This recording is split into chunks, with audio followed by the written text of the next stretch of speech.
আজকে দ্বিতীয় বিষয়টি আমলে সালেহ, নেক কাজ সম্পর্কে কিছু কথা আপনাদের সামনে আলোচনা করতে চাই। ঈমানের কোনো দাম নাই যদি আমলে সালেহ না থাকে। ঈমান হচ্ছে এক, এটা মূল্যহীন হয়ে পড়ে যদি আমলে সালেহ না থাকে। ঈমান হচ্ছে এক, এক তো নিশ্চয়ই বোঝেন, একটা অঙ্ক এক, আর আমলে সালেহ হচ্ছে জিরো, শূন্য। এই একের সামনে একটা শূন্য লাগালেন, ঈমান এনেছেন, একটা নেক কাজ করেছেন, তাহলে কত হয়ে গেল? 10 হলো। আর একটা ভালো কাজ করলেন, কত হইল? আর একটা দিলেন, আর একটা নেক কাজ করলেন, কত হলো? এভাবে করে শূন্য যত বসাবেন, তার মানে ভালো কাজ যত করবেন, আপনার ঈমানের মর্যাদা তত বৃদ্ধিপ্রাপ্ত হতে থাকলো। আর এই নেক কাজগুলি, এই শূন্যগুলি বসাতে হবে একের ডান দিকে। কোন দিকে? ডান দিকে। যদি বাম দিকে বসান, একটা এক লিখে বাম দিকে শূন্য লেখা আরম্ভ করলেন, একেবারে ফেনী পর্যন্ত, কোনো দাম আছে? কোনো দাম নাই। এই জন্য বামপন্থীদের কোনো দাম নাই। যারা নিজেদেরকে বামপন্থী বলে পরিচয় দেয়, বামপন্থী আন্দোলন করে, মুসলমানের সন্তান আর পরিচয় দেয় বামপন্থী, এর চাইতে নির্লজ্জ আর হতে পারে বলে আমার জানা নাই। আসহাবুল ইয়ামিন, আসহাবুশ শিমাল, ডানপন্থী আর বামপন্থীর কথা আল্লাহ পাক কোরআনে কারীমের মধ্যে বলেই দিয়েছে। ডানপন্থী হচ্ছে মুমিনেরা, আল্লাহর মুমিন বান্দারা ডানপন্থী, আর তাদের নেতা হচ্ছেন নবীরা। নবীরা এই মুমিন বান্দাদেরকে নিয়ে, ডানপন্থীদেরকে নিয়ে নবীরা আল্লাহর জান্নাতে চলে যাবেন। আর বামপন্থীদের নেতা হচ্ছে শয়তান। বামপন্থীদের নেতা কে? শয়তান। শয়তান এদের নেতৃত্ব দিয়ে কোথায় নিয়ে যাবে? জাহান্নামে নিয়ে যাবে। সুতরাং আপনাকে বসতে হবে, নেক কাজগুলি করতে হবে, যা যেন একের বাম দিকে চলে না যায়। অর্থাৎ যে ব্যাখ্যা ভাইজান দিয়েছেন, যে ব্যাখ্যা হযরত মাওলানা জাফরি সাহেব দিয়েছেন, যে নেক কাজ করতে হবে আল্লাহকে খুশি করার জন্য, কাজটা ভালো হওয়ার জন্য শর্ত দুইটা। একটা হচ্ছে কাজটা হতে হবে আল্লাহকে খুশি করার জন্য। কারে খুশি করার জন্য? আল্লাহ পাককে খুশি করার জন্য হতে হবে। আর 2 নম্বরে কাজটা হতে হবে সুন্নতে নববী সাল্লাল্লাহু আলাইহি ওয়াসাল্লাম, রাসূল করিম সাল্লাল্লাহু আলাইহি ওয়াসাল্লামের সুন্নতের উপরে কাজটি হতে হবে। তাহলেই আপনার আমলটা সহি হয়ে গেল। আপনি আমি নিজের আন্দাজ করে কাজটা খুব ভালো হয়েছে মনে করলেই হবে না। নিকৃষ্ট বা অসৎ কাজের পরিণতি সম্পর্কে কোরআন বলছে, কুল হাল নুনাব্বিউকুম বিল আখসারিনা আ'মালা আল্লাযীনা দাল্লা সা'য়ুহুম ফিল হায়াতিদ দুনিয়া ওয়া হুম ইয়াহসাবুনা আন্নাহুম ইউহসিনুনা সুনআ। আমি কি তোমাদেরকে বলবো না যে কোন আমল তোমাদেরকে ক্ষতিগ্রস্ত করবে? সেটা হচ্ছে সেই আমল যারা দুনিয়ার জীবনে দুনিয়ায় উন্নতি করার জন্য কাজ করে, তাদের সমস্ত জদ্দোজাহাদ, তাদের চেষ্টা প্রচেষ্টা দুনিয়ায় টিকে থাকার জন্য তারা করে থাকে। যে কাজগুলি আল্লাহ পাকের খুশনুদি হাসিলের জন্য, আল্লাহ পাককে খুশি করার জন্য করা হয় না, সেই কাজগুলি মানুষের সমস্ত প্রচেষ্টাকে, তার চেষ্টাকে, তার সমস্ত আমলগুলিকে বিনষ্ট করে দেবে। এগুলি কিয়ামতের দিন কোনো ফায়দা হবে না। আল্লাহ রাব্বুল আলামিন কোরআনে কারীমের মধ্যে বলছেন, উলাইকাল্লাযীনা কাফারু বিআয়াতি রাব্বিহিম ওয়া লিকাইহি ফাহাবিতাত আ'মালুহুম ফালা নুকিমু লাহুম ইয়াওমাল কিয়ামাতি ওয়াজনা। যারা নাকি আমার মহাসত্যকে অস্বীকার করেছে, আমার আয়াতকে অস্বীকার করেছে এবং আমার সঙ্গে দেখা করতে হবে এই বিষয় যারা অস্বীকার করেছে, তাদের কোন জিনিস তাদের আমলের প্রতি আমি কিয়ামতের দিন কোনো ভ্রুক্ষেপ করব না, এগুলির কোনো মূল্য আমার কাছে হবে না। নেক কাজ করলে পরে সেই নেক কাজের জাযা আল্লাহ রাব্বুল আলামিন দিবেন, যদি তার পেছনে উদ্দেশ্য থাকে আল্লাহকে খুশি করা। এই শীতকাল যখন আসে তো মানুষের অন্ধদের চোখ ভালো করার জন্য বিভিন্ন জায়গায় অন্ধ শিবির করা হয়। বহু মানুষ আছে যারা মানুষের উপকারের জন্য কুয়া বানায়, টিউবওয়েল বানায়, রাস্তা তৈরি করে দেয়, তারপরে হসপিটাল বানায়, স্কুল কলেজ তৈরি করে, অনেক ভালো ভালো কাজ করে। এই ভালো কাজগুলির পেছনে যদি আল্লাহকে খুশি করার উদ্দেশ্য না থাকে তাহলে এগুলির কোনো মূল্যায়ন হবে না। এগুলির পাওনা যেটা সেটা আল্লাহ পাক এই পৃথিবীতে তাদেরকে দিয়ে দিবেন। দুনিয়ায় তার যা পাওনা সব এখানেই দিয়ে দিবেন। এবং এখানে আল্লাহ পাক দেন যে তার প্রমাণ তো আমরা দেখতে পাই। স্বাভাবিক তো এটা ছিল, যারা নামাজি, যারা দিনদার, তারা পরেজগার, তাদের বাড়িঘর, দালান কোঠা, গাড়ি বাড়ি, ইন্ডাস্ট্রি, মন্ত্রিত্ব ইত্যাদি সব তাদের হওয়া উচিত ছিল। কিন্তু আমরা কি দেখতে পাই? আমরা দেখতে পাই না। বরং যারা নাকি নামাজ নাই, রোজা নাই, হজ নাই, যাকাত নাই, তাদের বরং উন্নতির কোনো অভাব নাই। কথা ঠিক কিনা? কথা ঠিক কিনা? তাহলে এটা হলো কেন? এইটা দিয়ে আপনাদের বিভ্রান্ত হওয়ার কোনো কারণ নাই। এটা দিয়ে বিভ্রান্ত হওয়ার কোনো কারণ নাই। আল্লাহ খুশি হয়ে তাদেরকে এগুলি দিচ্ছেন তা না, বরং ওই যে একটা ঘটনা আমি আপনাদেরকে শুনাই, যে একজন একটা খাসি আর একটা গাধা পুষত। তারপরে লোকটি তার খাসিকে খুব যত্ন করত, গাধাকে যত্ন করত না। গাধা একদিন খাসিকে বলছে, খাসি একদিন গাধাকে বলছে, গাধা তুই তো আসলেই গাধা। গাধা বলছে, তা আমি তো গাধাই, তা আমার এরকম গাল দিয়ে লাভ কি? গাল দিচ্ছে এই জন্য মালিক আমাকে কত যত্ন করে তাকে লক্ষ্য করেছো? তোমাকে কিন্তু কোনো যত্ন করে না। বাইরের থেকে আসার সময় একটা থাপ্পড় দেয়, যাওয়ার সময় একটা লাথি দেয়, আর আমার ঘাড়ের উপরে হাত বুলায়, আমাকে গোসল করায়, ভুসি দিসি খাওয়ায়, কত যত্ন করে।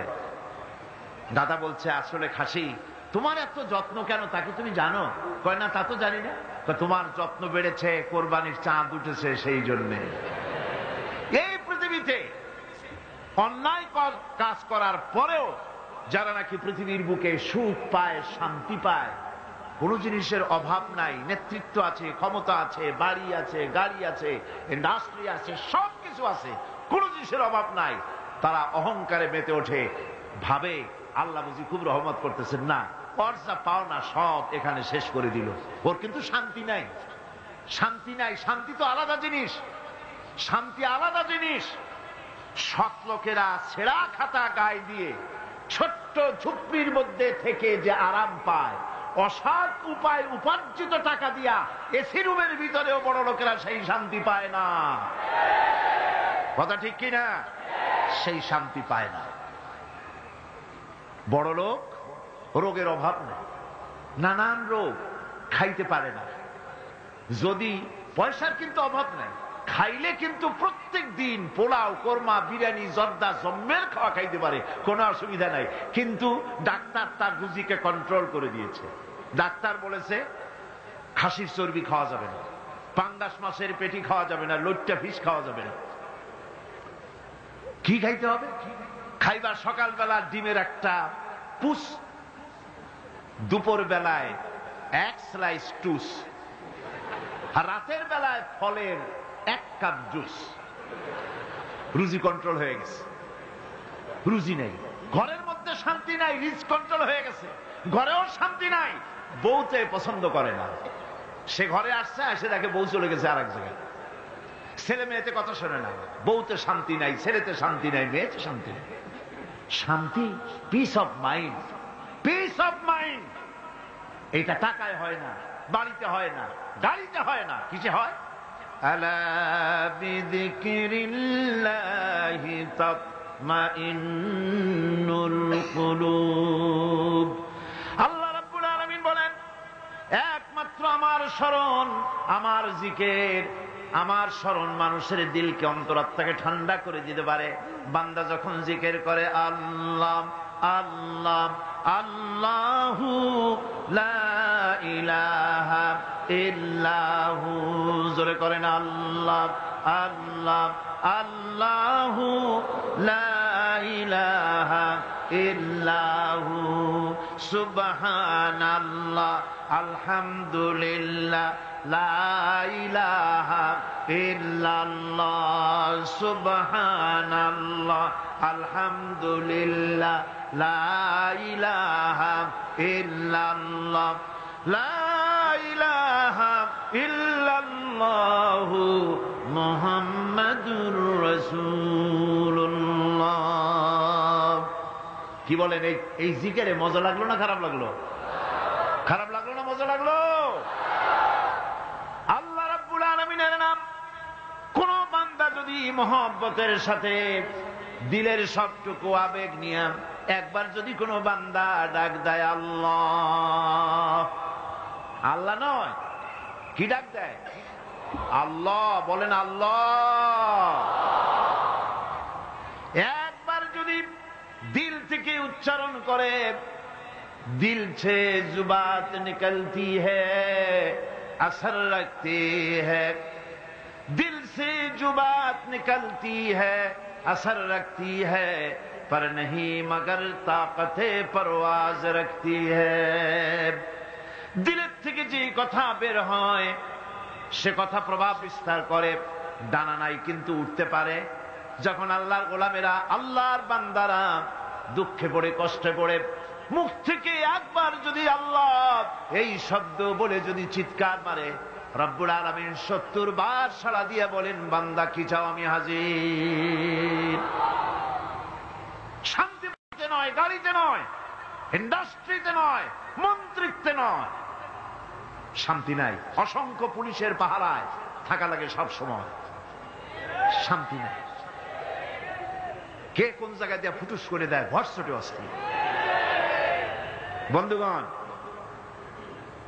গরিব মানুষ, টাকা নাই, পয়সা নাই, সারাদিন ঠেলা গাড়ি চালাইছে, সারাদিন রিক্সা বেচ, সারাদিন কাজ করে ঘর মাত্র কলে বলে, ঘরের মধ্যে ঢুকেছে ভুসি দিয়া, মিহিন আটার ভুসি, সেই ভুসি দিয়ে রুটি বানানো হয়েছে। ওই রুটি খেতে দেওয়া হলো, বউ পাশে বসে বাতাস করতেছে, ঘাম মোছাই দিতেছে, আর একটু খাও। এরপরে যত্ন করে খাইতে দিল। গরিব মানুষ খাইয়া খুইয়া শুয়ে গেছে, ঘরের মধ্যে এসি নাই, গদি নাই, ঘরের ভিতরে তো সুখ নাই, ল্যাপ নাই, চট বিছায় দিয়েছে। বালিশটা এত শক্ত মনে হয় যেন ইটের উপরে কভার লাগানো। এই বালিশের উপরে মাথা রেখে ঘুম শুয়ে গেল। সিডেক্সিন খাওয়া লাগে নাই, রিল্যাক্সিন খাওয়া লাগে নাই, ভেলিয়াম খাওয়া লাগে নাই, মগাডন খাওয়া লাগে নাই, ঘুমের ঔষধ একটাও খাওয়া লাগে নাই। শুয়ে এমন ঘুম দিল, নাকের আওয়াজে ট্রাকের ইঞ্জিনের আওয়াজ ফেল করে গেল। দেখছেন অবস্থা? শান্তি টাকা দিয়া পয়সা দিয়া হয় না, শান্তি দেন কে? জোরে বলেন কে? এই জন্য আল্লাহ রাব্বুল আলামিন যারা সৎকর্মশীল বান্দা হন, ওই বান্দাদেরকে মানুষেরা ভালোবাসে। সৎকর্মশীল বান্দা মৌলানা শামসুদ্দিন সাহেবের কত গাড়ি আছে, কত ইন্ডাস্ট্রি আছে, মানুষে ভালোবাসে কিনা কন? ভালোবাসে কিনা? একটা নমুনা দেখাইলাম। যারা দিনদার, পরহেজগার, ইমানদার, সৎকর্মশীল, আল্লাহ তাদের ব্যাপারে কি সব কি করে শোনেন। ইন্নাল্লাযীনা আমানু ওয়া আমিলুস সালিহাতি সায়াজআলু লাহুমুর রাহমানু উদ্দা। আল্লাহ পাক বলেন, যারা নাকি ঈমান এনেছেন আর আমলে সালেহ করে, রব্বুল আলামিন তার বান্দাদের দিলের মধ্যে তার জন্য মহব্বত পয়দা করে দেন। মানুষেরা ভালোবাসে, মহব্বত করে। সম্রাট আকবর নাম শোনেন নাই? কোথাকার প্রেসিডেন্ট? ভারতবর্ষে। কত বড় নাম করা ব্যক্তি, দ্বীন ইলাহি চালু করল। তার নামে আল্লাহু আকবার চালু করলো। আল্লাহু আকবার বলতে যেন তারে বোঝানো হয়। জিল্লে ইলাহি বলে ঘোষণা করা লাগলো তাকে। তার সামনে মাথা নত করার ব্যবস্থা করে দিল, কুর্নিশের ব্যবস্থা করে দিল। হযরতে মুজাদ্দিদ আল বিসানি রাহমাতুল্লাহ আলাইহি এর বিরোধিতা করলেন। বিরোধিতা করার পরে সম্রাট জাহাঙ্গীর তার জেলের মধ্যে ঢুকাই দিল। তাকে যখন দরবারে দাওয়াত দিয়েছিল, একটা গেট বানালো যাতে করে তার মাথা নিচু করে ঢোকা লাগে। মুজাদ্দিদ আল ফিসানি রাহমাতুল্লাহ আলাইহি তিনি মনে করলেন এখানে গেটটা নিচু করা হয়েছে যাতে করে আমি মাথা নিচু করে ঢুকি, আর এটাই সে কুর্নিশ হিসেবে ধরে নেবে। তিনি মাথা নিচু করলেন না, মর্দে মুজাহিদ বাদশার দরবারে নিজের বাম পাখানা আগে ঢুকাইয়া দিলেন। এই অপরাধে তাকে কারারুদ্ধ করা হলো। জেলখানার ভিতরে তিনি আছেন। কয়েক মাস পরে জেলার সাহেব চিঠি লিখেছেন বাদশার কাছে, জাহাপানা জেল তো হয় চোরের জন্য, ডাকাতের জন্য, বদমাশদের জন্য, কারে পাঠাইলেন জেলখানায়? মুজাদ্দিদ আল ফিসানি নামক যে ব্যক্তিকে জেলে পাঠিয়েছেন, তিনি আসার পরে কয়েক মাসে আমার জেলের মধ্যে চোর আর ডাকাত যা ছিল সব আল্লাহর ওলিতে পরিণত হয়ে গেছে। সম্রাট আকবর সেকেন্দ্রায় তার কবর রয়েছে, কেউ জিয়ারত করতে যায় না।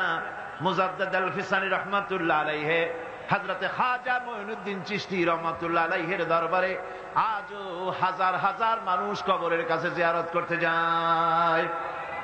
দিনদার ইমানদার সৎকর্মশীল হলে আল্লাহ পাক তার মহব্বত মানুষের দিলের মধ্যে পয়দা করে দেন। ভাইরা আমার, এই পৃথিবীর বুকে ভালো কাজ যারা করে তাদের জন্য ফুল বিছায় কেউ দেয় না। ফুল দেয়? ফুল দেয় না, কণ্ঠকাকীর্ণ থাকে। নবীজি কালেমার দাওয়াত দিয়েছিলেন, এই কারণে নবী কোনো ফুলের বিছানা পান নাই, ফুলের মালা পান নাই। কাফির বেঈমানেরা নবীজিকে মারধর করেছে, দান্দার মোবারক শহীদ করেছে। হযরত বিলালকে উটের পায়ের সাথে বেঁধে দিয়ে উট তাড়ায় দিয়েছে, দড়ির মাথায় বেলাল বাঁধা, পিঠের থেকে চামড়া খসেছে, মাথা থেকে চামড়া খসে গেছে। উত্তপ্ত মরুভূমির উপরে হযরত বিলালের রক্তাক্ত শরীরকে চিৎ করে শোয়াই দিয়েছে। চতুর্দিকে কাফেরেরা দাঁড়ায়া লোহার ডান্ডা দিয়ে তাকে পিটাইছে আর বলেছে লাত মানাতির উপরে এখনো ঈমান আন। হযরত বিলাল একটা ভাঙ্গা আঙ্গুল কোন রকম আকাশের দিকে উঁচু করে বলেছেন, আহাদ আহাদ আহাদ লা ইলাহা ইল্লাল্লাহ লা ইলাহা লা ইলাহা লা ইলাহা ইল্লাল্লাহু মুহাম্মাদুর রাসূলুল্লাহ। এত অত্যাচার করা হলো, হযরতে খাব্বাব হযরতে খুবাইবকে মারা হলো, রাসূলের দান্দান মোবারক শহীদ হয়ে গেল। এত কষ্টের পরে, এত কাটার মধ্য দিয়ে শিয়াবে আবি তালেবের মধ্যে 3 বছর আটকায় রাখলো। চিন্তা কি করতে পারেন? খাওয়ার নাই, পড়ার নাই, বাজারে যেতে পারে না, সমাজ থেকে বয়কট করেছে, কারোর সঙ্গে কথা বলতে পারবে না। হাদিস শরীফের ভিতরে এসেছে সাহাবায়ে কেরাম না খেতে খেতে তাদের পায়খানা হতো ছাগলের লাদির মতো। উটের শুকনা চামড়া ভিজাইয়া সেই ভিজা চামড়া তারা খেতেন। বাচ্চাগুলি ক্ষুধার যন্ত্রণায় মায়ের বুকের দুধ খেতে গিয়ে কিছুই পেত না, চিৎকার মেরে বাচ্চা কাঁদত। কাফির বেঈমানেরা চতুর্দিক থেকে চিৎকার মেরে তখন বলতো, তারা হাসতো, অট্ট হাসিতে তারা ফেটে পড়ত। এত কষ্ট করার পরে আল্লাহ রাব্বুল আলামিন নবীজির হাতে কদিন পরে মদিনায় নিয়ে ইসলামী রাষ্ট্র রাসূলুল্লাহকে উপহার দিয়া দিলেন। মুমিনদের জন্য ফুল বিছানো থাকে না, এটা কণ্টকাকীর্ণ রাস্তা। সুতরাং এখানে চলতে হলে কঠিন পথ, এ পথে চলতে হলে কষ্ট হবে। সেই কষ্টের বিনিময় আল্লাহ রাব্বুল আলামিন রাজপথ তার জন্য উন্মুক্ত করে দিবেন। সুবহানাল্লাহ। আমার বন্ধুগণ, সৎকর্ম মানুষ যখন ভালো কাজ করে তার দুষ্কর্মগুলিকে আল্লাহ মাফ করে দেন। জোরে বলেন সুবহানাল্লাহ। কোরআন বলছি, والذين آمنوا وعملوا الصالحات لنكفرن عنهم سيئاتهم ولنجزينهم أحسن الذي كانوا يعملون। যারা ঈমান আনবে আর সৎ কাজ করবে, আল্লাহ পাক বলেন আমি তাদেরকে সর্বোত্তম কাজগুলির প্রতিদান করব। তারা যত ভালো কাজ করবে ওই ভালো কাজের মধ্যে সবচাইতে ভালো যেটা ওইটার উপর আমি তাকে পুরস্কার দান করব। সুবহানাল্লাহ। আর তাদের সাইয়্যাতগুলি হাসানাত দিয়ে বদলায় দেব, তাদের পাপ কাজগুলি আমি নেক কাজে পরিবর্তন করে দেব। লক্ষ্য করে শোনেন, আমার দেশে থানা আছে কিনা? চোরগুলি, ডাকাতগুলি, জিনাকারগুলি, সন্ত্রাসী ধরা পড়ে, তারপরে কয়েক মাস জেল হয়, আবার ছাড়া পাইয়া যায়। আইন তো এখানে ঠিক মতো চলে না, কত ঠিক কিনা? আইন কি ঠিক মতো চলে? চলে।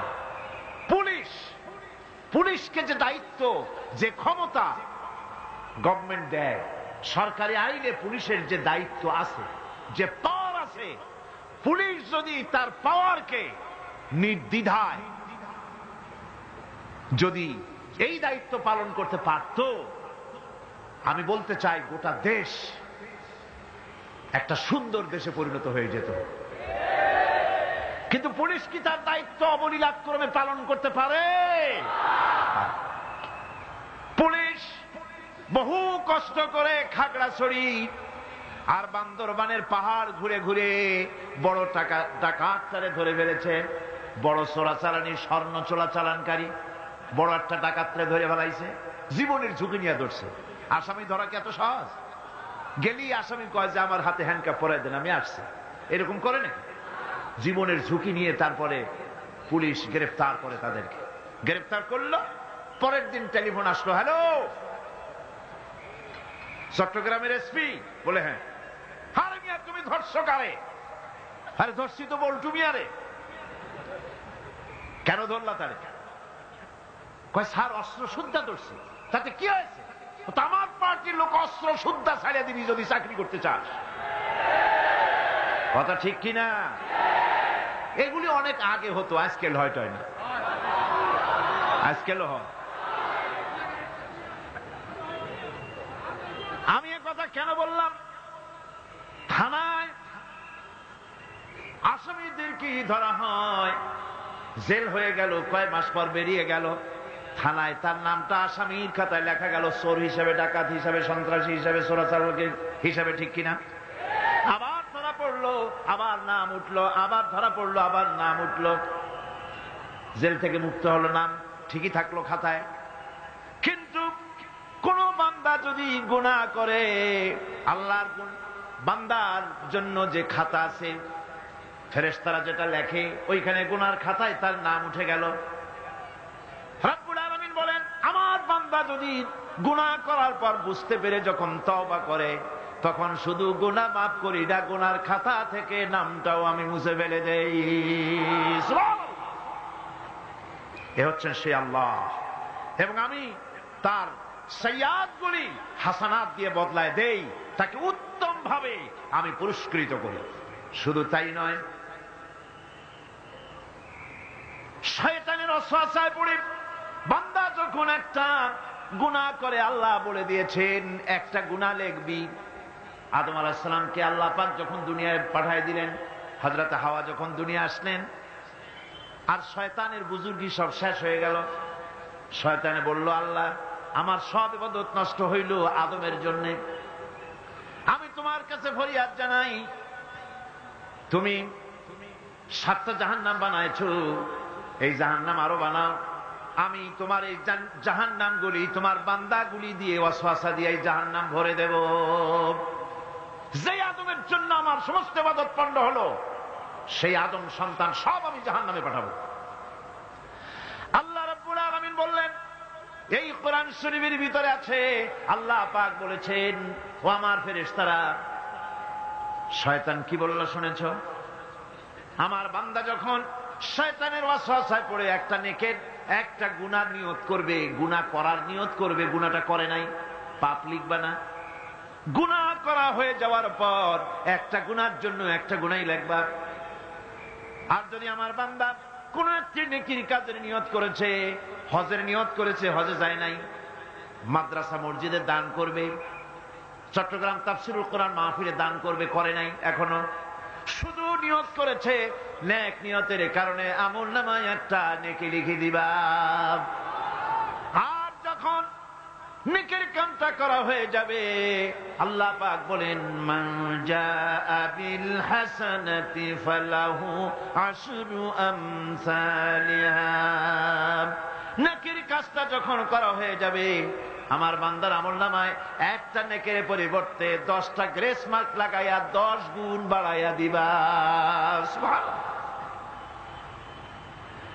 আমি বান্দা, আল্লাহ পাক বলেন বান্দার কোন আমলের উপরে আমি জুলম করি না। বান্দা যদি যে সব কাজ করবে সমস্ত নেক কাজের জন্য আমি তাকে সওয়াব দান করব। শুধু তাই না, সৎকর্মশীল ব্যক্তিদের রুজিতে আমি বরকত দিয়ে দিব। সুবহানাল্লাহ কোন। ভালো কাজ যারা করবে তাদের রুজিতে আল্লাহ পাক কি করবেন? فالذين آمنوا وعملوا الصالحات لهم مغفرة ورزق كريم। যারা ঈমান আনবে এবং ভালো কাজ করবে আমি তাদেরকে উত্তম রিজক দান করব। শুধু তাই নয়, আমলে সালিহ যারা করবে, সৎকর্মশীল লোকদের, তাদের জন্য রয়েছে আমার কাছে ক্ষমা, মাগফিরাত। وَإِنِّي لَغَفَّارٌ لِمَنْ تَابَ وَآمَنَ وَعَمِلَ صَالِحًا ثُمَّ اهْتَدَى। নিঃসন্দেহে আমি ক্ষমাশীল ওই সব বান্দাদের জন্য যারা সৎ কাজ করে, আমলে সালেহ করে, নেক কাজ করে, আর গুনাহ থেকে তওবা করে, আর এই তওবার উপরে, হেদায়েতের উপরে টিকে থাকে। আমি তাদের গুনাহগাশি আমি রব্বুল আলামিন মাফ করে দেই। গুনাহ খাতাকে ক্ষমা করে দেব। যারা ঈমান আনবে, আমলে সালেহ করবে, নেক কাজ করবে, তাদেরকে আল্লাহ পাক ক্ষমার ওয়াদা করেছেন। বন্ধুগণ, ঈমান এবং আমলে সালেহ কারীদের জন্য আল্লাহ পাক বলেছেন আমি তাদেরকে ক্ষমতা দেব, রাষ্ট্রীয় ক্ষমতা দেব। সুবহানাল্লাহ। যারা আমলে সালেহ করবে, কোরআন শরীফে এমন জায়গা খুব কম আছে যেখানে ঈমানের কথা আছে আর আমলে সালেহের কথা নাই। প্রায় সকল জায়গায় ঈমান আর আমলে সালেহের কথা পাশাপাশি আল্লাহ পাক বলেছেন। আমলে সালেহ যারা করবে, ঈমান আনবে, আমলে সালেহ করবে, আল্লাহ পাক তাদেরকে রাষ্ট্র ক্ষমতা দান করবেন। কোরআন বলছে ওয়া'দাল্লাহু আল্লাযীনা আমানু মিনকুম ওয়া আমিলুস সালিহাতি লায়াস্তাখলিফান্নাহুম ফিল আরদ كما استخلف الذين من قبلهم। আল্লাহ পাকের ওয়াদা, কার ওয়াদা বলেন? আল্লাহ পাক ওয়াদা করেছেন নেক কাজ যদি হও, সৎকর্মশীল যদি তোমরা হও, তাহলে নেক কাজের বিনিময় আমি রব্বুল আলামিন তোমাদেরকে রাষ্ট্র ক্ষমতা দান করব, যেমন করে তোমাদের পূর্বপুরুষদেরকেও রাষ্ট্র ক্ষমতা দিয়েছিলাম। রাষ্ট্র ক্ষমতা হচ্ছে সুলতানে নাসির যাকে বলা হয়েছে, সাহায্যকারী শক্তি। রাসূল করিম সাল্লাল্লাহু আলাইহি সাল্লাম আল্লাহর কাছে সেখানে দোয়া করেছেন রব্বি আদখিলনি মুদখালা সিদকিন ওয়া আখরিজনি মুখরাজা সিদকিন ওয়াজআলনি মিন লাদুনকা সুলতানান নাসিরা। আয় আল্লাহ, আমাকে সাহায্যকারী শক্তি আমাকে তুমি দান করো। এই সাহায্যকারী শক্তি হচ্ছে রাষ্ট্র ক্ষমতা। কি ক্ষমতা? রাষ্ট্র ক্ষমতা। এখন রাষ্ট্র ক্ষমতা কি জন্য? রাষ্ট্র ক্ষমতা এই জন্য যে রাষ্ট্রীয় পাওয়ার যদি আপনার হাতে না থাকে তাহলে ইসলামের সকল আইন পালন করা সম্ভব নয়। ঠিক কিনা? ঠিক কিনা? আজ সমাজে সুদ চালু আছে নাকি নাই? জেনা চালু আছে নাকি নাই? জুয়া চালু আছে নাকি নাই? আমার ভাইরা, আমার এই দেশে, এই উপমহাদেশে, পাকিস্তান, ইন্ডিয়া, বাংলাদেশ, এই দেশগুলির মতো এত মাহফিল কোথাও হয় না। পৃথিবীর কোথাও এত মাহফিল হয় না। এই মাহফিলের কারণেই এই দেশের মানুষগুলি আল্লাহর মেহেরবানি, মাথায় টুপি আছে, মুখে দাঁড়িয়ে আছে, অসংখ্য মসজিদ মাদ্রাসা হয়েছে। আল্লাহর ওলিরা, বড় বড় আলেম এবং পীর বুজুর্গরা এই দেশে দ্বীনের দাওয়াত দিয়েছেন, সুদের বিরুদ্ধে কথা বলেছেন, ঘুষের বিরুদ্ধে কথা বলেছেন। কিন্তু আপনারা বলেন, এই শত শত বছর পর্যন্ত ওয়াজ নসিহত করে, পীর মুরিদি করে আর তাফসীর করে সুদ বন্ধ হয়েছে নাকি? বোঝেন না কথা? সুদ বন্ধ হয়েছে, ঘুষ বন্ধ হয়েছে, জেনা বন্ধ হয়েছে, বেশ্যালয় বন্ধ হয়েছে। কিয়ামত পর্যন্ত এই পদ্ধতিতে হবে না। কথা বুঝে আসছে? ওয়াজ করে, তাফসীর করে যদি সুদ আর ঘুষ বন্ধ হয়ে যেত তাহলে রাসূলুল্লাহর চাইতে বড় ওয়াজ আল্লাহর দুনিয়ায় আর নাই। তিনি ওয়াজ করে বন্ধ করে দিতেন, কিন্তু তা হয় না। আল্লাহর ঘরের ভিতরে 360টা মূর্তি ছিল। 13টি বছর ধরে নবুয়াতের মক্কি জিন্দেগিতে আল্লাহর নবী একটা মূর্তিকেও আল্লাহর ঘর থেকে সরাই দিতে পারেন নাই, কথা ঠিক কিনা? কিন্তু যখন মদিনা মুনাওয়ারায় গেলেন, ইসলামী রাষ্ট্র হাতে পেলেন, এবার নবীজি ইসলামী রাষ্ট্রের প্রধান, এখন তিনি প্রেসিডেন্ট। সাহাবায়ে কেরাম আমলে সালেহ করেছে, ঈমান এনেছেন, আমলে সালেহ করেছেন, বদৌলতে আল্লাহ ক্ষমতা দিয়েছেন, এবার রাষ্ট্র ক্ষমতা হাতে।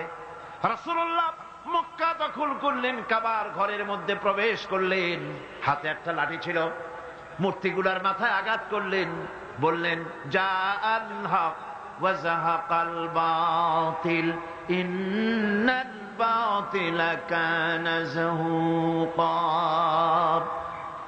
সত্য সমাগত, মিথ্যা অপসৃত। সমস্ত মূর্তিগুলি ঘর থেকে বের করে দিলেন। আজ আর কারো ক্ষমতা নাই এই মূর্তি টিকাবার জন্য আগায় আসে সিনা পাইতে, আজ মূর্তি ভাঙ্গেন কেন? আছে কেউ? আছে কেউ? শুধু তাই না, কাবা ঘরে ঢোকার জন্য চাবি যার কাছে থাকে সে লোকের আজ আর টাকা লাগে নাই। এর আগে রাসূলুল্লাহ ঘরের মধ্যে ঢুকতে চাইছিলেন, ঢুকতে দেওয়া হয়নি, আরো গালাগালি দেওয়া হয়েছিল। আর আজকে চাবিওয়ালা দৌড়ে আসছে, হুজুর ঘরে ঢুকবেন না, এনেন চাবি। আল্লাহ রসুল চাবি নিলেন, ঘরের মধ্যে ঢুকলেন, মূর্তিগুলো ফালায় দিয়া আল্লাহর ঘরের বাইরে এসে চাবির রক্ষককে ডেকে বললেন, এই চাবি তোমার কাছে থাকবে, কোন জালেম ছাড়া তোমার কাছ থেকে এই চাবি কেউ নেবে না। রাহমাতুল লিল আলামিন, কি ব্যবহার তা! এই চাবি তোমার কাছেই থাকবে। লোকটি স্পষ্টই বুঝতে পারলো ইনি কোন সাধারণ মানুষ নন, সাধারণ কোন দেশ দখলকারী বাদশা নন। নিঃসন্দেহে তিনি আল্লাহর নবী। তিনি পড়ে নিলেন লা ইলাহা ইল্লাল্লাহু মুহাম্মাদুর রাসূলুল্লাহ। আজ পর্যন্ত ওই চাবি ওই বংশের লোকের কাছেই থাকে, কারণ রাসূলুল্লাহ বলেছেন জালেম ছাড়া এই চাবি তোমার কাছ থেকে কেউ নেবে না। এখন বাদশাও চাবি নেয় না, যেহেতু হাদিস অনুযায়ী জালেম হয়ে যাবে। রাসূলুল্লাহ ঘরে ঢুকলেন, মূর্তিগুলি ভালায় দিলেন, আজ সুদ বন্ধ করে দিলেন, ঘুষ বন্ধ করে দিলেন। বাংলাদেশে কিয়ামত পর্যন্ত যদি ওয়াজ হয় সুদ ঘুষ বন্ধ হবে না। তবে হ্যাঁ, বাংলাদেশে একটা জায়গা আছে যেখানে বসে সুদ একদিনই বন্ধ করে দেওয়া যায়। সেটা কোন জায়গা? কোন জায়গা? আপনারা খুব ভালো করে বুঝেছেন, সেটার নাম সংসদ। কিন্তু গোটা জাতির কপাল খারাপ, যারা সুদকে মায়ের সাথে জিনা করার মতো গুনাহ মনে করে, সেই লোকগুলির আধিক্য পার্লামেন্টে জাতি বানাইতে পারে নাই। যদি তা হতো, বাজেট বক্তৃতার ভেতরে আমি বলেছিলাম, স্পিকার সাহেব, এই বাজেট যারা তৈরি করেছে সরকার এবং এই বাজেট প্রস্তুতকারী কিয়ামতের দিন অবশ্যই আল্লাহর দরবারে আসামি হবেন, কারণ পুরা বাজেট সুদ ভিত্তিক। আর সুদকে আল্লাহ পাক হারাম করে দিয়েছেন, জঘন্যতম হারাম। সুদের মধ্যে 70টি গুনাহ, তার 70 গুনাহ হলো নিজের মাকে নিকাহ করা। নাউযুবিল্লাহি মিন যালিক। ভাগ্য আমরা বদলাতে চাই, ঠিক কিনা?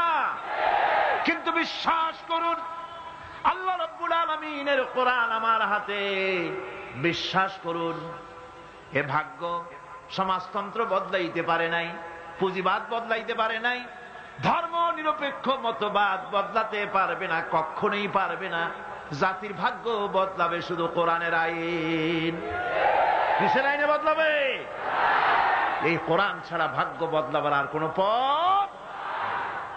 কোরআনের দিকে গিয়ে আসুন। শুধু তাফসীর শোনার জন্য পাগল হলে হবে না, আমল করতে হবে। মাওলানা সৈয়দ সালমান নদভী সাহেব, তিনি যে কথাটা বলেছেন, কি দারুণ কথা বলেছেন। তাফসীর শুধু শুনলে হবে না, শুনে এক একজন দায়ী হয়ে যান। আপনারা কোরআনের দাওয়াতকারী হয়ে যান, বাড়ি বাড়ি ডোর টু ডোর চলে যান, মানুষকে বুঝান জাতীয়তাবাদ, পুঁজিবাদ, সমাজবাদ, ধর্মনিরপেক্ষ মতবাদ, সকল বাদের পরিণতি বরবাদ। ইসলামের পরিণতি আবাদ। ইসলামের পরিণতি কি? আবাদ। ইসলামের দাওয়াত দেন, কোরআনের দাওয়াত দেন, আর প্রস্তুতি গ্রহণ করুন। নির্বাচন যখন আবার আসবে, কোরআনের লোকগুলো পাঠায় দিবেন। আল্লাহ যেন তৌফিক দেন, আল্লাহ যেন তৌফিক দেয়। জোরে কোন আমিন। ভাইরা আমার, আমলে সালেহ যারা করবে, সৎ কাজ যারা করবে, আল্লাহ তাদের জন্য জান্নাত দান করবেন। জোরে বলেন সুবহানাল্লাহ। রব্বুল আলামিন বলেন, ওয়াল্লাযীনা আমানু ওয়া আমিলুস সালিহাতি সানুদখিলুহুম জান্নাতিন তাজরি মিন তাহতিহাল আনহার খালিদিনা ফিহা আবাদান। আল্লাহ রাব্বুল আলামিন বলেন, যারা ঈমান এনেছে আর যারা সৎ কাজ করেছে, আমি তাদেরকে অবশ্যই জান্নাত দান করব। সুবহানাল্লাহ। এমন জান্নাত দেব যেই জান্নাতের নিচের থেকে শতত প্রবাহিত নহর প্রবাহিত রয়েছে। এত সুন্দর জান্নাত তারা পাবে। এটা হচ্ছে আল্লাহর ওয়াদা। এটা কার ওয়াদা? সৎকর্ম যদি করেন, ভালো কাজ যদি করেন, আল্লাহ পাক সৎকর্মশীলদের জন্য জান্নাত দিবেন। তারপরে আল্লাহ আবার কি বলছেন শোনেন। আল্লাহ পাক বলেন, সন্দেহ করো না, আমার কথায় কোনো সন্দেহ করো না।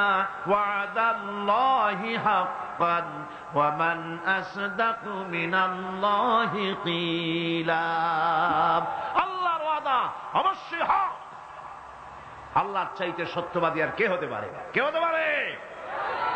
আল্লাহর কথাগুলো বিশ্বাস হয় না। ওই যে নির্বাচনের সময় কে একজন কইল, এবার আমাকেও পাঠাও, জম্মের খাওয়া খাইবা, রাস্তাগুলা সোনা দিয়ে বানাই দেব, গরুর গাড়ি চাকার মতো জিলাপি বানাই দেব, খাইতে গিয়ে শীত হয়ে থাকবা। মানুষেরা মহব্বতের ঠেলায় অস্থির। আরে মুসলমান, একটা শাড়িতে ভুলে যায়, একটা লুঙ্গিতে ভুলে যায়, 10টা টাকায় ভুলে যায়। আপনারা মনে কিছু নেবেন না তো? একটা ছাগলও তার দাম হয় 500 টাকা, 1000 টাকা, 2000 টাকা। কিন্তু নির্বাচনের সময় আল্লাহর বান্দাদের দাম যারা ভোট দিতে যায়, এই ছাগলের চাইতে কমে যায়। 50 টাকা, 100 টাকা বিক্রি হয়ে যায়। আপনারা কিছু মনে নিলেন না তো? রাগ করেন না, আমি দৃষ্টান্ত দেওয়ার জন্য দুঃখিত। এটা হলো বাস্তব, এটা আমাদের সমাজের বাস্তবতা। আমাদেরকে বুঝতে হবে, আমাদেরকে চিনতে হবে কার পিছনে দৌড়ায়। ওটা কি নামাজ পড়ে? ও তো আল্লাহর হক আদায় করে না, মানুষের হক আদায় করবে কিভাবে? ওর নামাজ নাই, ওর চরিত্র নাই, মদ খায়, বউ পর্দায় থাকে না, কিসের নেতা? নেতৃত্ব তো সেই দিতে পারে যার দিন আছে, ঈমান আছে, চরিত্র আছে, আল্লাহরে ভয় করে, জবাবদিহির অনুভূতি আছে। কি বলেন, ঠিক কিনা? হযরত ওমর রাদিয়াল্লাহু তাআলা আনহু রাতের আঁধারে ঘুরে বেড়াতেছেন। আমিরুল মুমিনিন নেতা কারে বলে দেখেন, রাতের আঁধারে ঘুরে বেড়াচ্ছেন, কোথায় কি হয় না হয়। মরুভূমির ভিতরে একটা তাঁবুর মধ্যে আলো জ্বলে, কাছে যে বাচ্চাদের কান্না শুনতে পেলেন, গিয়ে দেখছেন মা কি যেন রান্না করে আর বাচ্চারা কাঁদতেছে গভীর রাত্রে। আমিরুল মুমিনিন বলে, মেয়ে লোক, তুমি তো বড় নিষ্ঠুর, এত রাতে রান্না করো কেন? সকাল সকাল রাঁধতে পারো নাই কেন? সন্ধ্যার সময় খাওয়াই দিতে, বাচ্চাগুলি কাঁদতো না। মহিলা বলতেছি, পথিক তুমি কি? তোমার তো আমি চিনি না। আমি এই বাচ্চাগুলি, আমরা কিন্তু মদিনার লোক নই, আমরা মদিনার বাইরের লোক, এই দেশের লোক নাই, বাইরের থেকে এসেছি। মদিনার সরকারের কাছে কিছু পাবো, সাহায্য নেওয়ার জন্য এসেছি, কিন্তু মদিনার খলিফার কাছে এখনো যেতে পারি নাই। আমরা আজকে 3-4 দিন না খাওয়া রয়েছি, ক্ষুধার জ্বালায় বাচ্চারা কান্দে। আমি হাড়িতে কোনো খানা রান্না করি না, বাচ্চাদেরকে সান্ত্বনা দেওয়ার জন্য হাড়ির ভিতরে পানি আর পাথর দিয়ে নাড়াচাড়া করতেছি। আমিরুল মুমিনিন তার পায়ের তলা থেকে যেন মাটি খসে যাচ্ছে, ভয় হয়ে গেল, আল্লাহর ভয় তারই হয়ে গেল তার ভিতরে। বললেন, মা একটু অপেক্ষা করো, দেখে কিছু করতে পারি নাকি। দৌড়ে চলে গেলেন বাড়ি। বৃদ্ধ আসলামকে ডেকে বললেন, বাইতুল মালের দরজা খোলো, বস্তা নিয়ে আসো, আটা ঢুকাও, পেঁয়াজ ঢুকাও, রসুন ঢুকাও, তরি তরকারি ঢুকাও। ঢুকানো হয়ে গেল, বস্তা মুখ বান্ধ। আমিরুল মুমিনিন বলছেন, আসলাম, এই বস্তাটারে এবার আমার মাথায় উঠাইয়া দাও। হযরত আসলাম বলেন, হুজুর, এই বস্তা বহন করার জন্য আমি খাদিম তো হাজির আছি, আপনি নেবেন কেন? আমিরুল মুমিনিন বলছেন, দেখো, যেই দৃশ্য আমি দেখে এসেছি, কিয়ামতে আমারে আসামি বানানো হবে, তোমারে বানানো হবে না, কাজী আমার বোঝা আমার মাথায় উঠাও। আটার বস্তা মাথায় নিয়ে অর্ধেকটা পৃথিবীর প্রেসিডেন্ট আমিরুল মুমিনিন দৌড়াচ্ছেন। মরুভূমির ভিতরে তাঁবুর ভিতরে ঢুকে বস্তা খুলে দিয়ে আটা বের করে দিলেন, রান্না করো। তরকারি নিজে কুটে সাহায্য করলেন, রান্না বান্না হয়ে গেল। এবার হযরত ওমর বাচ্চা দুইটাকে দুই উরুর উপরে নিয়ে রুটি ছিঁড়ে তরকারি মাখায়া খাওয়াতে লাগলেন, আর বললেন, মা তুমি খাও। মহিলা খাচ্ছে। হঠাৎ করে মহিলার চোখ পড়েছে এই পথিকের দিকে, এই আগন্তুকের দিকে। তাকায় দেখে লোকটির চোখের পানি দাঁড়িয়ে ভিজে ভিজে পড়ছে। মহিলা বলতেছে, ও পথিক, তুমি কে? তোমার তো আমি চিনি না, তবে আমার মন বলে, তোমার ব্যবহার দেখে আমার মন বলে এই মদিনার সরকার আমিরুল মুমিনিন খলিফাতুল মুসলিমিন ওমর না হইয়া তোমার মতো মানুষ হলে বোধহয় ভালো হতো। হযরত ওমর নিজের পরিচয় দিয়ে নিজের বাহবা নিতে চাইলেন না। তিনি বললেন, মা তুমি আগামীকাল খলিফার দরবারে যাবে, সেখানে আমাকে তুমি দেখতে পাবে। পরের দিন মহিলা কষ্ট করে যখন দরবারে চলে গেছেন, যে দেখেন কি সর্বনাশ, রাত্রিবেলায় যিনি বোঝা বহন করে নিয়েছিলেন তিনিই তো খলিফা। মহিলা কাছে গিয়ে করজোড়ে দাঁড়ায় বলেন, আমিরুল মুমিনিন, রাতে আপনি আমার জন্য কষ্ট করেছেন, আমি বিরুদ্ধভাবে আপনার কাছে মাপ চাই, আমারে মাফ করে দেন। হযরত ওমর বলেন, মাপ?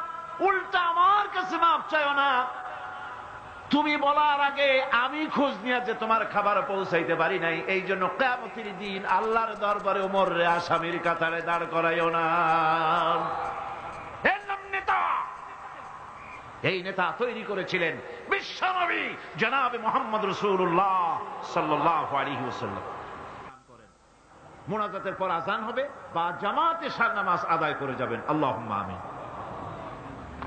রব্বানা যালামনা আনফুসানা وإن لم تغفر لنا وترحمنا لنكونن من الخاسرين ربنا لا تزغ قلوبنا بعد إذ هديتنا وهب لنا من لدنك رحمة إنك أنت الوهاب।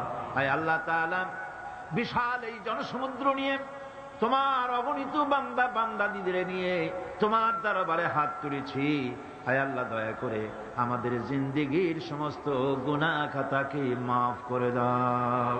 রব্বুল আলামিন, আমাদের মধ্য থেকে যাদের মা বাপ দুনিয়া থেকে জনমের মতো বিদায় হয়ে গেল, আয় আল্লাহ আমাদের মা বাপের কবরগুলিকে জান্নাতের টুকরা বানায়া দিও।